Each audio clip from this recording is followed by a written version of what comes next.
আসসালামু আলাইকুম বন্ধুরা, আমরা আজকে ইলিশ মাছ দিয়ে আর লাউ দিয়ে ইলিশ মাছের তরকারি নাদবো। এই যে দেখেন, ইলিশ মাছ কাটি কুটি ধুয়ে মুয়ে ধুয়ে দেওয়া হয়েছে লবণ দিয়ে।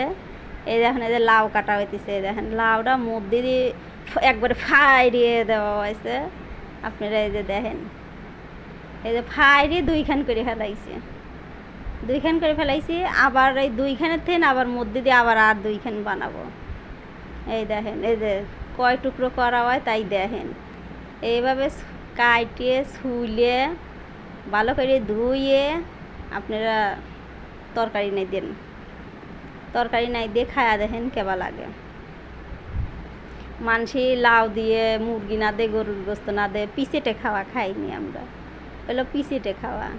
এই দেখেন, এটা আমরা যেভাবে না দিই এইভাবে একদিন নাই দিয়ে খাইয়া দেখেন। এইভাবে পাতলা পাতলা করে কাটি দিবেন, কাটিয়ে ধুয়ে মুয়ে রাখি দিবেন। এই যে পিস কাটা হইতেছে, এই যে পিস কেটে রাখা হইতেছে। এই দেখেন পিস কেটে রাখা হয়েছে, পিস মরিচ এগুলো দেওয়া হয়েছে। এই দেখেন কাটি কুটি সুন্দর করে ধুয়ে মুয়ে ধুয়ে দেওয়া হয়েছে। এখন জিরে আর তেজপাতা বাটি নেব। এই তেজপাতা ধুয়ে দিছি, তেজপাতার হাতে ময়লা থাকে তো ধুয়ে দিবেন একটু। তেজপাতা ধুয়ে দেওয়া হয়েছে। এই যে জিরে দেওয়া হইলো, এই যে জিরে জিরে আর তেজপাতা পানি দিয়ে সুন্দর করে বাইটে নেবেন। এই দেখেন, পানি দিয়ে সুন্দর করে বাইটে নিলে পরে নিয়ে তারপরে তরকারি না দিবেন। দেখেন তরকারি না দিয়ে খায়া দেখেন। আমরা ওই আদা বাটা রসুন বাটা সব মাছের ভিতরে খাইনি, মাঝে সাঝে দেখেন। এই যে বাটা হয়ে গেছে, যে আদা একটু আদা দিয়ে দিচ্ছি এর ভিতরে, মাছের ভিতরে। এই আদাটা একটু বাইটে দিব, বাইটিয়ে তরকারিটা মাখায় দেবো। এই দেখেন আদা বাটা হয়ে গেছে, এখন উঠে রাখবো। এই যে বাটা হয়ে গেছে, এই দেখেন বাটা শেষ। আমি যে বাটি তুটে রাখবো। এই দেখেন বাটি তুটে রাখিয়ে তারপরে মনে করেন যে মাছ টাছ দিয়ে এই সব কিছু দিয়ে মাখায় দেব। এই যে মাছ, ইলিশ মাছ, গরিব মানুষ তো ছোট ছোট ইলিশ মাছই খাই। যে ইলিশ মাছের দাম, গরিব মানুষ কি ইলিশ মাছের কাছে যাবির পারে? খায় হলো বড় লোকরা ইলিশ মাছ। এই যে লাউ দিয়ে দিতেছি, লাউ দিয়ে মরিচ পিস দিয়ে সবটা দিয়ে এই লাউটা মাখায় দেব। মাছও দিয়ে দেব। মাছ দিয়ে দিলেই মনে করেন যে মাছের গার হাতে যাতে মাছটা বাইজিলে বলে ভাজা মাছ ভাল লাগে না।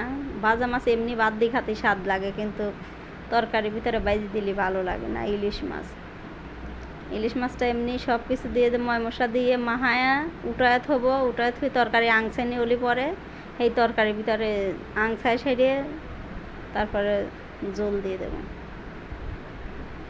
এই আদা বাটা, জিরে বাটা, তেজপাতা বাটা দেওয়া হয়েছে, পিচমরিচ দেওয়া হয়েছে, যখন লবণ দেওয়া হচ্ছে লবণ দিয়ে দেবো। তারপরে এই যে হলুদের গুঁড়া দিয়ে দেব, দেখেন হলুদের গুঁড়া।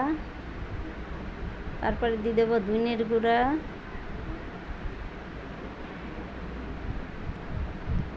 ধনের গুঁড়া দিয়ে সবটা দিয়ে তেল মেল দিয়ে এই দেখেন ধনের গুঁড়া দিলাম। ধনের গুঁড়া দিয়ে তারপরে একটু ভালো করে মাখায় নেব। মাখায় নিয়ে পরে গিয়ে তেল দেব, সয়াবিনের তেল দিয়ে মাছটা দিয়ে মাখায়া মাছটা উঠায় রাখবো। উঠায় রাখি তারপরে তরকারি তেলে দেব। তরকারি তেলে দেওয়ার তরকারিটু বাজনা উঠব, বাজনা উঠে রাখিয়ে তারপরে মনে করেন যে ওই তেলের ভিতরেই তরকারি ডালি দেব। দেখেন মাখাইতেছে সুন্দর করে, এইভাবে মাখায় নেবেন। এর ভিতরে মাছ দিয়ে দেবো। এই যে দেখেন ইলিশ মাছ, কত বড় বড় ইলিশ মাছ দেখছেন? এত বড় বড় ইলিশ মাছ সহি দেখিনি কোনোদিন। এই দেখুন সোয়াবিনের তেল দিয়ে দেবো। সোয়াবিনের তেল দিয়ে মাছটা ভালো করে মাখায় নেব, ওই তরকারির সাথে মাখায় নেব। মাহায় সাইডে ভালো করে মাহায় সাইডে তারপরে এই তরকারিটা আলাদা রাখবো আর এই মাছটা উঠিয়ে রাখবো একটা বাসনে। এই দেখেন মাছটা উঠে দিছি, মাছটা এখন উঠায় রাখবো। মাছটা বাইসে বাইসে এখন উঠায় রাখবো।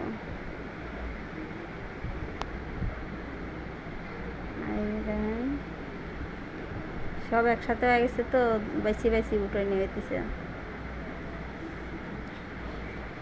এই যে দেখেন আপনারা এইভাবে একদিন তরকারি রান্না করে খায়া দেখেন, খায় সাইডে আমার কমেন্ট করে জানাবেন। ভালো লাগলে লাইক কমেন্ট শেয়ার আর সাবস্ক্রাইব করে দিবেন। মাছ উঠে নিয়ে গেছে। এই যে এখন তরকারিটা তেলে দেব। এই যে আমরা বাজনা দেই নে, আমরা এই বাজনাটা আবার বাইটে দেই তরকারির ভিতরে। বাজনাটা বাইটে দিলে আমাদের দেশের তরকারি এরকমের রান্না করা হয়, আমরা এরকমেরই খাই, এরকমেরই স্বাদ লাগে আমাদের কাছে। আমরা এইভাবেই রান্না করি আপনার ঘরে দেখাই। এই যে দেখেন আমার পেঁয়াজটা ভাজা হয়ে গেছে, এর ভিতরে কয়টা জিরে দিয়ে দেব। জিরে দিয়ে এটা উঠায় রাখবো। জিরে দিয়ে এটা উঠায় রাখিয়ে এটা আবার পরে বাইটিয়ে তারপর আবার জল দিয়ে সাইডে জলের ভিতরে ডাইলে দেবো না। এটা যে উঠায় রাখবো, উঠায় রাখিয়ে এখন এই তেলের ভিতরে আর একটু তেল দিয়ে তরকারিটা ডাইলে দেবো। এই দেখেন বাজনাটা উঠায় রাখিয়ে এই যে তরকারি ডাইলে দিলাম। তরকারি ডাইলে দিয়ে এটা ভালো করে আংছায় নেব সুন্দর করে। শুকনো মরিচ দেই নেই, আপনারা শুকনো মরিচ দিয়ে না, লার ভিতরে শুকনো মরিচ দিলে পরে ভাল লাগে না। শুকনো মরিচ দেই নেই, কাঁচা মরিচ দিয়েই শুধু রান্না করেছি। এই যে এইভাবে আপনারা একদিন তরকারি রান্না করে খায়া দেখেন। এই ডান হিঁদে ডেহি দেব 10 মিনিটের জন্য। ডেহি দিয়ে 10 মিনিট পরে দেখেন আবার একটু লাইড়ি দেবো। ডান হিঁটা তুলে আবার লাইড়ি দেবো। লাইড়ি দিয়ে পানি দিয়ে না, আগে পানি দিলে পরে এবার লাউ আরও হারে পানি উঠে যাবে না। পানি দেইনি কলি এখানে তাই কত পানি আছে। এই যে মাছটা এখন দিয়ে দেব, দিয়ে ভালো করে আবার একটু আংছায় সারি তারপরে জল দিয়ে দেব। এই দেখেন এই মাছটা দিয়ে ভালো করে লাড়াচাড়া করে দিয়ে আবার একটু মনে করেন ডানহি দিয়ে ডেহি দেব। ডেহি আবার 10-15 মিনিট জাল দেব। জাল দিয়ে তারপরে জল দিয়ে দেব। এই দেখেন হয়ে গেছে। এই যে জল দিয়ে দিছি। আর এই জলটা বলক আসা পর্যন্ত ডানহি দিয়ে ডেহি দিতে হবো। ডেহি দিতে হয়ে যে কইলাম না বাজনা উঠেছি, এখন এই বাজনাটা বাইটি নেব। এই দেখেন বাজনাটা বাইটি নেব, পানি দিয়ে বাজনাটা বাইটি নেবেন। এইভাবে পানি দিয়ে বাইটে নেবেন।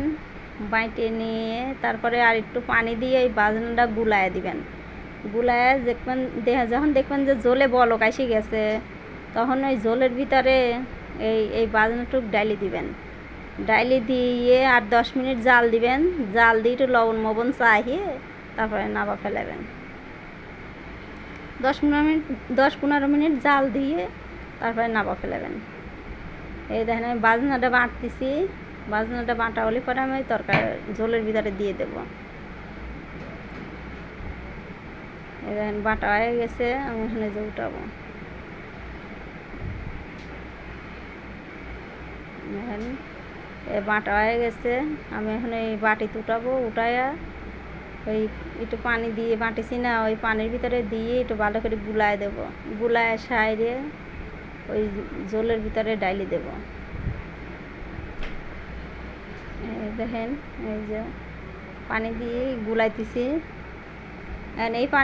এই গুলাইনের পানিটুক আবার ওই লাগে। এই যে দেখেন তরকারির বলক এসে গেছে। এই যে এই জলের ভিতরে ডাইলি দেব। ডাইলি দিয়ে 10-15 মিনিট জাল দেব। জাল দিয়ে তারপরে এই দেখেন এই যে ভালো লাগলে লাইক কমেন্ট শেয়ার আবার কাছে সাবস্ক্রাইব করে দিবেন। এই যে দেখেন আমি এই যে উঠায় রাখছি, আলাদা করে রাখছি। পোলাপান লাড়াচাড়া করে ভেঙে ফেলা দিবিনি মাছ, সেই জন্য আমি আলাদা করে রাখছি। এই যে তরকারি সেই স্বাদ হয়েছিল তরকারিটুক। আপনারা খায়া আমাকে জানায়েন। এই দেখেন ভাত খাইতেছি, ভাত খাই বইছি। এই দেখেন আমি এখন মাছ দিয়ে খাবো। ভাত নিছি, এখানে তরকারি নেব আর এই যে মাছ নেব। তাও দুইখান মাছ খাইছি, একখান নেজ আবার কেউ খায় না, নেজ আমার খাওয়া লাগে। সেদিন নেজ খাইছিলাম আর একখান কোনটা খাইছিলাম। কোনটা চেনেন আপনারা? এই যে মাথার কাছে যে গলা থাকে না, এই গলার টুক কই আমরা কোনটা। এই যে মাছ আর এদিকে পিসে আর এলাকা কোনটা, এই দুইখান আমি খাবো। খাই সারি এই যে আপনি করে দেখাবো। এই যে দেখেন আমি এই যে খাইতেছি, গালে দিয়ে দেখি কি সেই মজা হয়েছে, সেই স্বাদ হয়েছে। এত স্বাদ কে! এই যে স্বাদ আমার খাওয়া শেষ। আমি এই যে এখন আপনার ঘরে বিদায় নেব। ভালো থাকবেন আপনারা সকলে, আর আমার জন্য দোয়া করবেন, আর আমার জন্য সাবস্ক্রাইব করে দিবেন, বুঝছেন বন্ধুরা।